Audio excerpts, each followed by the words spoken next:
خودمون رو آماده کنیم برای سربازی امام زمان. سربازی امام زمان کار آسانی نیست. سربازی اون منجی بزرگی که میخواهد با تمام مراکز قدرت و فساد بین المللی مبارزه کند، سربازی او احتیاج به خودسازی دارد، احتیاج به آگاهی دارد، احتیاج به روشنبینی دارد. نباید ما فکر کنیم که چون امام زمان خواهد آمد و دنیا را پر از عدل و داد خواهد کرد ما امروز وظیفه‌ای نداریم. نه، به عکس ما امروز وظیفه داریم در اون جهت حرکت کنیم تا آماده بشویم برای ظهور اون بزرگوار.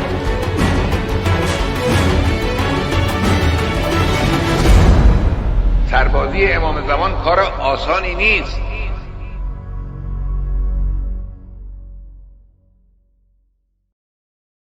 اعوذ باللہ من الشیطان اللعین الرجیم، بسم اللہ الرحمن الرحیم، الحمد للہ رب العالمین، والصلاة والسلام علی رسول اللہ وآلہ الطیبین الطاہرین المعصومین المظلومین۔ اللہم کن لولیک الحجۃ ابن الحسن صلواتک علیہ وعلی آبائہ فی هذه الساعة وفی کل ساعة ولیا وحافظا وقائدا وناصرا ودلیلا وعینا حتی تسکنہ ارضک طوعا وتمتعہ فیہا طویلا برحمتک یا ارحم الراحمین۔ بہت شکریہ ناظرین، ایک دفعہ میں پھر جوائن کرنے کا۔ آج ہم اس سلسلہ دروس کی تیسری قسط کے حوالے سے آپ کے سامنے حاضر خدمت ہے۔ ابھی تک ہم نے پچھلے دروس میں فرج کے موضوع پر جو ہے گفتگو کی، اس کی تعریف بیان ہوئی اور اس کے مصادیق اور معنی بیان ہوئے، مختلف جو رہبر معظم کے بیانات میں آیات اور روایات سے جو ہے وہ اخذ کیے گئے تھے۔ اس کے علاوہ ہم نے انتظار کے مفہوم پر بات کی اور اس کی تعریف بیان کی، اس کے تقاضے، عملی تقاضے جو کسی بھی منتظر کی زندگی میں ہیں اس کو جو ہے وہ بیان کیا۔ آج ہم مکتب تشیع کے اندر انتظار کی اہمیت اور اس کی خصوصیات پر جو ہے وہ گفتگو کریں گے۔ یقیناً انتظار مکتب تشیع کا طرۂ امتیاز ہے اور واحد مکتب ہے اس دنیا میں کہ جو اتنی ڈیڈیکیشن کے ساتھ اور اتنی سیریسنس، سنجیدگی کے ساتھ جو ہے وہ انتظار کر رہا ہے ایک حقیقت کا، ایک ہستی کا۔ اور کوئی مکتب دنیا میں مکتب تشیع کے علاوہ ایسا کوئی مکتب نہیں ہے کہ جو اس حوالے سے ہم کہہ سکیں کہ واقعاً وہ کسی ہستی کے انتظار میں۔ یقیناً مسیحی بھی جو ہیں وہ حضرت عیسیٰ کے انتظار میں ہیں اور بہت سارے یہودی بھی جو ہیں وہ کسی منجی کے انتظار میں ہیں، لیکن جو مسائل ہمارے مکتب تشیع میں اس حوالے سے موجود ہیں، جو معاملات اور جو خصوصیات مکتب تشیع میں انتظار کی ہیں وہ کسی اور مکتب میں جو ہے وہ بالکل موجود نہیں ہے۔ اس حوالے سے ہم آج انشاءاللہ گفتگو کریں گے تاکہ ہم دیکھ سکیں کہ ہمارا مکتب کتنا اعلیٰ و عرفہ مکتب ہے، کتنا عظیم مکتب ہے اور ہم کتنے عظیم مکتب کے پیروکار ہیں اور کتنے ایک عظیم ہدف کے لیے ہم جو ہیں اس کے پیچھے جو ہے وہ ہم جا رہے ہیں تاکہ ہم اس کو حاصل کر سکیں۔ سب سے پہلی خصوصیت جو اس کتاب میں مکتب تشیع کے حوالے سے انتظار کے موضوع پر نقل ہوئی وہ یہ ہے کہ مکتب تشیع جس حقیقت کا، جس ہستی کا انتظار کر رہی ہے اس کو باقاعدہ نام اور نسب کے ساتھ مکتب تشیع کے ہاں وہ ہستی معین ہے۔ ایسا نہیں ہے کہ وہ ہواؤں میں اور جو ہے وہ تصورات کی دنیا میں جو ہے وہ غوطہ بری کر رہی ہے، بلکہ نہیں، بلکہ ہم یہ بھی دیکھتے ہیں کہ یہ اکثر و بیشتر اسلامی فرق میں جو مختلف اسلامی مذاہب اور فرقے ہیں تقریباً سب میں جو ہے وہ ایک یہ کانسیپٹ پایا جاتا ہے کہ امام مہدی علیہ السلام جو ہیں وہ آئیں گے اور دنیا کو جو ہے وہ نجات دیں گے، لیکن کسی کے پاس بھی یہ معلومات نہیں ہے کہ وہ ہستی کون ہے۔ اکثر و بیشتر یہ اس بات کے معتقد ہے کہ وہ ہستی آئے گی اور اس ہستی کو جو ہے وہ ایک مجدد آئیں گے آخری دور میں، اور اس حوالے سے جو ہے وہ عالم اسلام کی جو ہے وہ رہبری کریں گے، اور اس طرح جو ہے واقعات پیش آئیں گے۔ لیکن کوئی بھی مکتب ایسا نہیں ہے کہ جس کے پاس اس موجودہ دور میں اور مختلف زمانوں میں ایک ایسی ہستی اس کے پاس ہو کہ جس کی وہ انتظار کر رہی ہو، نام و نسب کے ساتھ موجود ہو۔ کسی اور فرقے میں ایسی کوئی خصوصیت نہیں ہے، صرف مکتب تشیع ہے کہ جس کو امام زمانہ کے حوالے سے ایک دقیق اور معین معلومات حاصل ہے کہ آپ کا نام کیا ہے، آپ کے والد کا نام کیا ہے، آپ کے دادا کا نام کیا ہے، اور آپ کا سلسلہ نسب کس جو ہے وہ خاندان طیب و طاہر سے جو ہے وہ جڑا ہوا ہے، اور آپ کس فرزند رسول اللہ جو ہے آپ کس رسول اللہ کی نسل سے ہیں، اور آپ کون سی پشت سے ان کی بیٹے قرار پائے، اور کس حد تک جو ہے وہ آپ کے پاس جو ہے وہ اختیارات ہیں، اور کس حد تک، یعنی یہ ساری خصوصیات کہ جو ایک امام کی ہوتی ہیں مکتب تشیع میں پوری طرح واضح ہیں، اور اس ہستی کے خصوصیات کیا ہیں، اس ہستی کے مشخصات کیا ہیں، اس ہستی کا ظاہر کیسا ہے، اس ہستی کا باطن کیسا ہے، اس ہستی کا نام کیا ہے، اس ہستی کو کب ولادت ہوئی، کہاں ولادت ہوئی، کیسے ولادت ہوئی، یہ مکتب تشیع کا پہلا طرہ امتیاز ہے، خصوصیت ہے مکتب انتظار کی مکتب تشیع میں، کہ جو کسی اور مکتب کے پاس نہیں ہے۔ دوسری خصوصیت جو یہاں پر نقل ہو رہی ہے مکتب تشیع کی انتظار کے حوالے سے، وہ یہ ہے کہ مکتب تشیع کے اندر انتظار ایک حقیقت ہے، کوئی افسانہ یا آرزو نہیں ہے۔ ادیان ابراہیمی، نہ صرف جو ہے اسلامی فرقے، بلکہ ادیان ابراہیمی اکثر و بیشتر کسی منجی کا انتظار کر رہے ہیں، اکثر و بیشتر بلکہ بشریت آپ دیکھتے ہوں گے آج کل ہالی ووڈ کی موویز میں اور دوسری جگہ بھی آپ دیکھتے ہوں گے، کہیں نہ کہیں ایک ایسا موضوع لایا جاتا ہے کہ ایک نجات دہندہ آخر میں آتا ہے اور جو ہے وہ لوگوں کو نجات دیتا ہے، اور اسی طرح کارٹونز میں بچوں کے ایسا ہی ہے۔ اس کی وجہ کیا ہے کہ انسانی فطرت کے اندر ایک ایسی چیز ہے کہ جو ہمیشہ نجات دہندے کا انتظار کر رہی ہے، اور آج کے دور میں یہ چیزیں زیادہ نمایاں ہو رہی ہیں۔ تو ادیان ابراہیمی میں بھی اسی طرح، مسیحیت میں، یہودیت میں اور دوسرے ادیان میں جو ہے وہ لوگ ایک نجات دہندہ منجی کا انتظار کر رہے ہیں، ہستی کا انتظار کر رہے ہیں، لیکن اکثر و بیشتر جو ان کے یہاں انتظار ہے وہ ایک افسانہ ہے، ایک آرزو ہے، ایک خیال ہے، ایک تخیلات ہیں، کچھ تصورات ہیں کہ جو لوگوں نے اپنے ذہن میں بنائے ہوئے، اپنے دینوں کو تحریف کر کے، اور اپنے جو ہے وہ اپنے تصور سے ایک خیالی جو ہے نجات دہندہ بنایا ہوا ہے، اور اس کے گرد جو ہے وہ ان کا انتظار جو ہے وہ گھوم رہا ہے۔ ان کو یقین کامل بھی نہیں ہے اس پر کہ آیا ایسی کوئی حقیقت بھی ہے یا نہیں، بس تصوراتی دنیا کے اندر، کیونکہ دین تحریف ہو چکے ہیں، اپنے خیالات سے دین کو بنایا گیا ہے۔ تو اس حوالے سے کوئی بھی ایسا ہمارے پاس مکتب نہیں ہے ابھی اس دنیا میں کہ جو حقیقت کو، ایک معین حقیقت کو، ایک موجودہ حقیقت کا انتظار کر رہے ہوں۔ بقیہ صرف جو ہے وہ کیونکہ انسانی فطرت اس حوالے سے ایک نجات دہندے کا جو ہے وہ پکار رہی ہے، تو سب نے اس کے تحت اپنے تصورات اور خیالات بنا لی ہیں کہ جو ہمیں، جیسے میں نے ذکر کیا، ہمیں اکثر و بیشتر ہالی ووڈ کی موویز میں اور بچوں کے کارٹونز میں ہمیں دکھتے ہیں، اور یہی تصورات ہیں کہ جس کے وہ تصورات جس کو وہ دل میں لیے بیٹھے ہیں، جو ذہن میں لیے بیٹھے ہیں، یہی تصورات ہیں کہ جو ان کے ہم دیکھتے ہیں کہ میڈیا میں اور اس طرح کی چیزوں میں، ویڈیوز میں، کلپس میں اور کارٹونز میں اور موویز میں سامنے آتے ہیں۔ کیوں؟ کیونکہ ان کے پاس کوئی حقیقت معین نہیں ہے جس کا وہ انتظار کر رہے ہوں، وہ صرف تصورات کی دنیا میں جو ہے وہ تیر رہے ہیں۔ کسی کا کچھ تصور ہے، کسی کا کچھ خیال ہے، کسی کا کچھ آرزو ہے، کسی نے کچھ افسانہ بنا لیا ہے، کسی نے کچھ جو ہے وہ ناول لکھ لیا ہے، کسی نے کچھ داستان لکھ لی ہے۔ لیکن مکتب تشیع ایک واحد مکتب ہے کہ جس کے پاس جو انتظار ہے وہ ایک ایسی ہستی کا انتظار ہے کہ ایک حقیقت ہے، کوئی افسانہ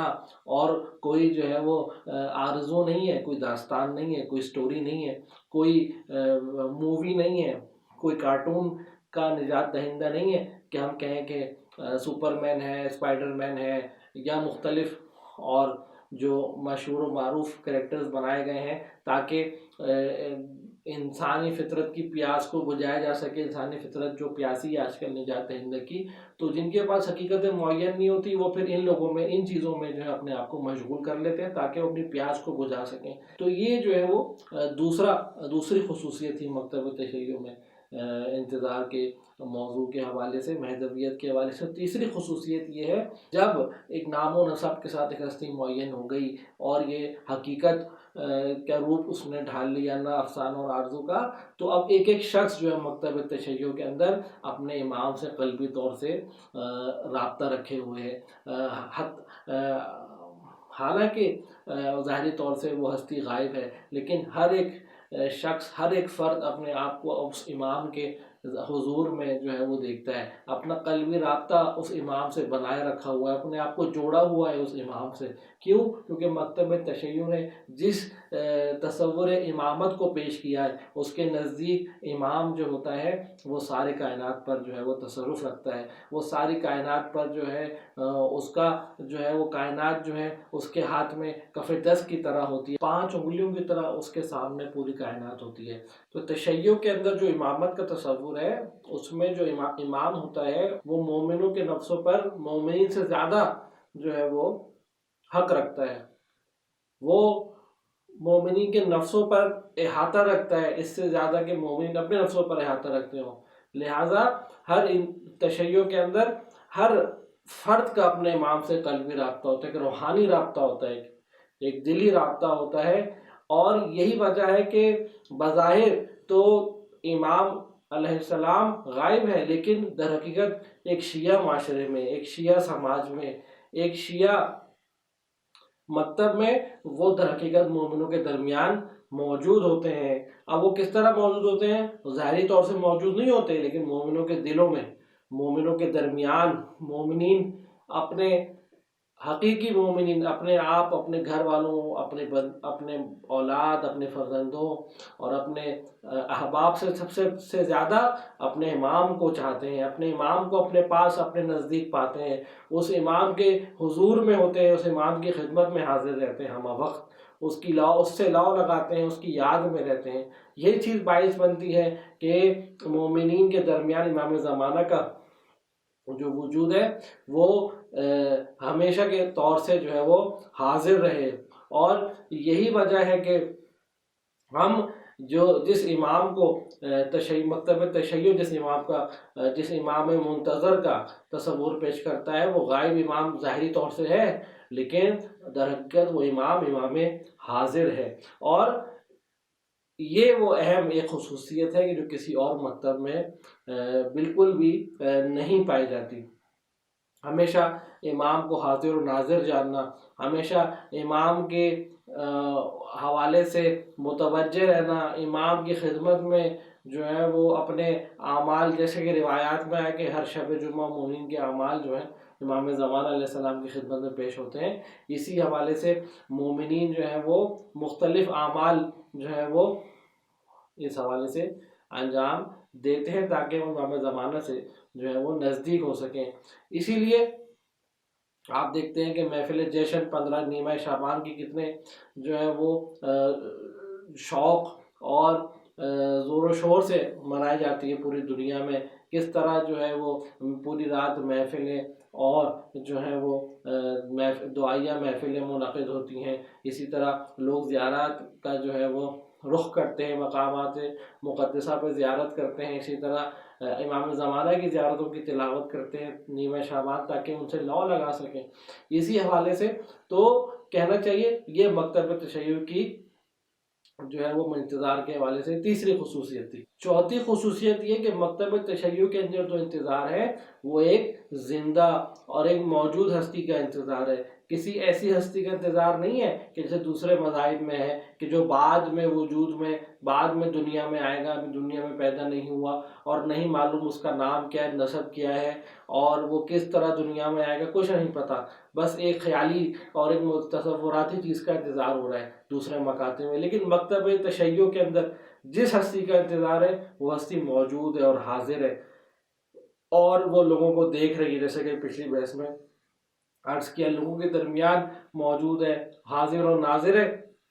اس جو کانسیپٹ ہے اس کے کئی نتائج ہیں کہ ایک ہستی کو حاضر و ناظر جان کر اس کا منتظر رہنے کے کئی نتائج ہیں۔ سب سے پہلا نتیجہ جو اس عقیدے کا ہے مکتب تشیع کے اندر وہ یہ کہ مکتب تشیع ایک ایسا مکتب ہے جو امید سے سرشار ہے۔ 1400 سال کی تاریخ میں آپ دیکھیں مکتب تشیع پر جتنے ظلم ہوئے کسی اور مکتب پہ ظلم نہیں ہوا، لیکن پھر بھی مکتب تشیع آپ یہ دیکھیں دوسرے مکاتب سے مقایسہ کر کے کتنا با امید مکتب ہے، کتنا امیدوارانہ مکتب ہے۔ کسی بھی مکتب میں اتنے محفل میلاد، اتنے مثلا قصیدے، اتنی منقبتیں نہیں پڑھی جاتی جتنی مکتب تشیع میں پڑھی جاتی ہیں۔ ہونا تو یہ چاہیے، حق تو یہ تھا کہ جتنا ظلم اس مکتب پہ ہوا ہے اس مکتب کو زندہ ہی نہیں رہنا چاہیے تھا، اس کے پیروکار ہی نہیں ہونے چاہیے تھے، لیکن آپ دیکھتے ہیں اتنی ساری مشکلات کے باوجود مکتب تشیع کتنا امیدوارانہ طور سے جو ہے وہ اپنے راستے طے کر رہا ہے۔ آپ یہ دیکھتے ہیں کہ کس حد تک جو ہے مکتب تشیع امید اپنے اندر جو ہے وہ سجائے بیٹھے ہیں کہ کس طرح وہ اپنے امام کے جو ہے وہ ظہور کا وقت دیکھ سکے۔ کتنے لوگ جو ہے اس راہ میں جو ہے جانیں دے دی، کتنے لوگوں نے اس راہ میں قربانیاں دے دی کہ ہم امام زمانہ کے ظہور سے جو ہے وہ نزدیک ہو سکیں۔ تو یہ امید جو ہے وہ مومنین کے دلوں کے اندر ایجاد کرتا ہے ایک امام ظاہر اور حاضر اور ناظر موجود ہستی کو انتظار رہنے کے اوپر کی وجہ سے۔ اس کے علاوہ جو دوسرا جو اہم خصوصیت ہے اس امام حاضر ناظر کا انتظار کی وہ یہ کہ مشکلات کے برابر میں جو ہے وہ تسلیم خم نہیں ہوتے، ہمیشہ مشکلات سے لڑتے ہوئے، چیلنجز سے لڑتے ہوئے، طاغوت سے مقابلہ کرتے ہوئے مکتب تشیع اسی وجہ سے جو ہے سسٹین کر پایا ہے کہ اور سارے مکاتب ختم ہو گئے جن کی بیس اسٹرانگ نہیں تھی، جن کے سر پر کوئی وارث نہیں تھا، جن کے کوئی والی و وارث نہیں تھا، وہ لوگ گمراہ ہو گئے، منحرف ہو گئے، لیکن مکتب تشیع اپنے مقام پر کھڑا ہے، اپنے اصولوں پر کھڑا ہوا ہے، اپنے مقصد پر اسی طرح گامزن ہے جس طرح پہلے گامزن تھا، جس طرح 1400 سال پہلے مکتب تشیع اپنے مشکلات سہتے ہوئے اپنے ہدف کی طرف گامزن تھا۔ آج بھی مکتب تشیع اسی صورت کے ساتھ اور اسی صراط مستقیم پر جو ہے وہ گامزن ہے۔ کیا وجہ ہے؟ کیونکہ یہ مکتب جو ہے ایک ایسی حاضر اور ناظر ہستی کو کا انتظار کر رہا ہے جو تصوراتی اور تخیلاتی نہیں ہے، بلکہ لوگ اس ہستی کی معرفت رکھتے ہیں، وہ ہستی لوگوں کو دیکھ رہی ہے، ایک قلبی رابطہ ہے آپس میں، وہ ہستی ابر کے بادلوں کے پیچھے بیٹھ کے، وہ ہستی پردہ غیبت سے بیٹھ کے ہدایت کر رہی ہے لوگوں کی، نظام مرجعیت کے ذریعے، نظام ولایت فقیہ کے ذریعے اور مختلف جو ذرائع ہیں ہدایت کے، اس کے ذریعے لوگ اس سے رابطے میں ہیں، لوگ اپنے دل میں امام زمانہ کا احساس کرتے ہیں، اور اسی وجہ سے مشکلات کے برابر جو ہے وہ آپ دیکھ رہے ہیں آج کل کتنی مشکلات مکتب تشیع پر ہے۔ شام الگ، عراق الگ، لبنان کا الگ، یمن الگ، اور اسی طرح سعودی عرب، پاکستان، نائجیریا، یہ سارے محاذ ہیں کہ جو مکتب تشیع کے خلاف دشمن نے کھولے۔ الحمدللہ سارے محاذوں پر مکتب تشیع جو ہے وہ کامیاب ہے اور فتح یاب ہے انشاءاللہ، کہ یہی محاذ جو ہے انشاءاللہ ان کی آخری کامیابی امام زمانہ کے ظہور میں انشاءاللہ تبدیل ہوگی، ہم سب دعا گو ہیں۔ اس کے علاوہ جو تیسرا نتیجہ ہے کہ زندہ اور حاضر اور ناظر امام کو ماننے کا، ایک اس کے انتظار کا، وہ یہ ہے کہ یقین کامل اور محکم ہونا، کیونکہ انسان کو پتہ ہے کہ جس ہستی کا وہ انتظار کر رہا ہے وہ ہستی زندہ ہے، وہ ہستی آنے والی ہے، کوئی ایسی ہستی نہیں ہے کہ پتہ نہیں کب آئے گی، کئی 100 سالوں بعد کب آئے گی نہیں معلوم، کب پیدا ہوگی، کیا شرائط آمادہ ہوں گے، کیا شرائط آمادہ نہیں ہوں گے، آیا سچ بھی ہے یا نہیں ہے، آیا کوئی افسانہ تو نہیں ہے، آیا کوئی داستان تو نہیں ہے، دوسرے مذاہب کے اندر جو ہے داستانیں گھڑی گئیں، ہمارے اندر نہیں۔ مکتب تشیع کے اندر جس ہستی کا انتظار ہو رہا ہے وہ ہستی ہے کہ جو موجود ہے، جو زندہ ہے، جو 1200 سال پہلے اس دنیا میں جو ہے وہ وجود میں دنیا میں تشریف لا چکی ہے، اور وہ ہستی جو ہے غیبت کے پردے میں ہے۔ ہاں لوگوں کو یقین کامل ہے کہ وہ ہستی اس جو ہے وہ پردہ غیبت سے باہر آئے گی، ظہور کرے گی، اور یہ یقین کامل ہے جو مکتب تشیع کو خصوصیت ہے جو آج تک کسی اور مکتب میں نہیں ہے، جو انتظار کر رہے ہیں، صرف مکتب تشیع کا یہ تو امتیاز ہے۔ اسی لیے مکتب تشیع کے اندر آپ دیکھیں کہ جو افراد ہیں وہ یقین کامل کے ساتھ ہوتے ہیں، وہ امام زمانہ پر بھروسہ کیے ہوئے ہوتے ہیں، پوری طرح اپنے آپ کو وقف کیے ہوئے ہوتے ہیں امام زمانہ کے لیے کہ کب امام زمانہ آئیں اور ہم ان کے سامنے اپنی جان کو نچھاور کریں، ان کی راہ میں شہادت اختیار کریں، اور ان کے ظہور کی رکاوٹوں کو ہم جو ہے وہ دور کریں، لمحہ ہم اپنی زندگی کو ان کے ظہور کی رکاوٹوں کو دور کرنے کے لیے صرف کرے، یہ یقین محکم صرف مکتب تشیع کے اندر جو ہے وہ پایا جاتا ہے۔ اس کے علاوہ جو خصوصیت ہے مکتب تشیع میں حاضر اور ناظر اور زندہ منتظر کو ماننے کی، وہ یہ کہ انحراف سے بچاؤ۔ ایسا نہیں ہوا کہ مکتب تشیع منحرف ہو گیا، اس نے کچھ 100 سال پہلے کسی اور کو منتظر مانا، اس کے بعد کسی اور کو مان لیا، اس کے بعد کسی اور کے پیچھے چلے گئے، نہیں۔ جیسے جو دوسرے مکاتب ہیں جن کے اندر مہدویت کا تصور ہے اور وہ یہ سمجھ رہے ہیں کہ کچھ شرائط کے بعد ایک شخصیت آئے گی جو امام مہدی بن کر آئے گی اور دنیا میں تشریف لائے گی، وہ اکثر مکاتب منحرف ہو گئے۔ اب آپ ان کے لوگوں کے پاس جائیں، اب آپ ان کے علماء کے پاس جائیں، ان کے نزدیک مہدویت اتنا اہم موضوع نہیں ہے۔ کیا وجہ ہے؟ کیونکہ ان کے اندر جو مہدویت تھی وہ کسی زندہ مہدی کے قائل نہیں تھے، وہ کسی حاضر و ناظر مہدی کے قائل نہیں تھے۔ مکتب تشیع انحراف کا شکار نہیں ہوا مہدویت کے مسئلے میں، وہ آج تک اسی طرح اسی جو ہے وہ لگاؤ سے جو ہے اس مسئلے پر قائم ہے، اسی ڈیڈیکیشن سے، اسی جو سنجیدگی سے اور اسی جو ہے وہ آرزو سے اور اسی لگن سے مہدویت کا موضوع پر جو ہے وہ کی راہ پر گامزن ہے۔ کیوں؟ کیونکہ ایک